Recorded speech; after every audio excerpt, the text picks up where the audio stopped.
तब हजरत मोहम्मद सल्लल्लाहु अलैहि वसल्लम की उम्र 6 साल थी।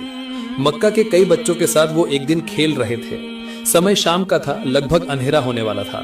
मक्का के उन बच्चों में हजरत मोहम्मद सल्लल्लाहु अलैहि वसल्लम भी थे। जब शाम खत्म हुई और अंधेरा छाने लगा, ठीक उसी समय एक एक करके बच्चों के पिता उस मैदान में आने लगे। कोई पिता अपने बच्चे को हवा में उठाकर प्यार कर रहा है, तो कोई दूसरे का हाथ पकड़कर घर की ओर चल रहा है।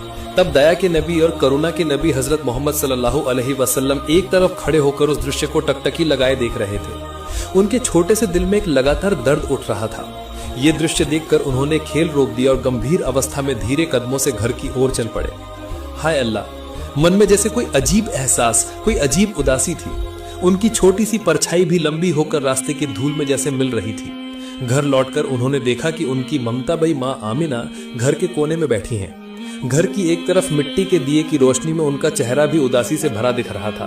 बाल नबी हजरत मोहम्मद सल्लल्लाहु अलैहि वसल्लम ने अपना सिर अपनी माँ की गोद में रख दिया। कुछ देर खामोशी में दुखी रहे। बहुत देर बाद आखिरकार वो खामोशी टूटी। छोटे नबी हजरत मोहम्मद सल्लल्लाहु अलैहि वसल्लम ने अपनी माँ से कहा, अम्मी जान, आज खेल खत्म होने पर सबके पिता आए थे। एक के पिता ने उसे गोद में उठा लिया, दूसरे के पिता उसके लिए खजूर लेकर आए थे। बहुत प्यार से वो खजूर खिलाए।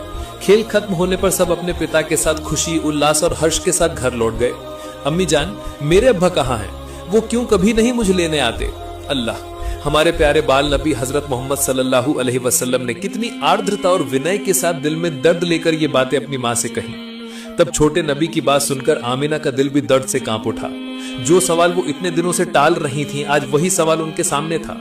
उन्होंने गहरी सांस ली और मोहम्मद सल्लल्लाहु अलैहि वसल्लम के सिर पर हाथ फेरा, उन्हें प्यार से चूमा। माँ आमिना की आंखें तब तकलीफ से छलक रही थी।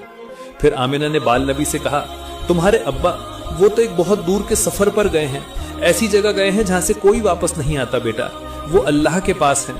छोटे नबी हजरत मोहम्मद सल्लल्लाहु अलैहि वसल्लम ने ये बात सुनकर माँ आमिना से तब कहा, अल्लाह के पास? अच्छा अम्मी, क्या वो हमें देख पाते हैं? तब हजरत आमिना रज़ियल्लाहु ताला अन्हु ने कहा, हाँ बेटा, वो आसमान से हमें देखते हैं। तुम्हारे अब्बा देखते हैं कि उनका बेटा कितना अच्छा, कितना शांत है। वो तुम्हें बहुत प्यार करते हैं बेटा।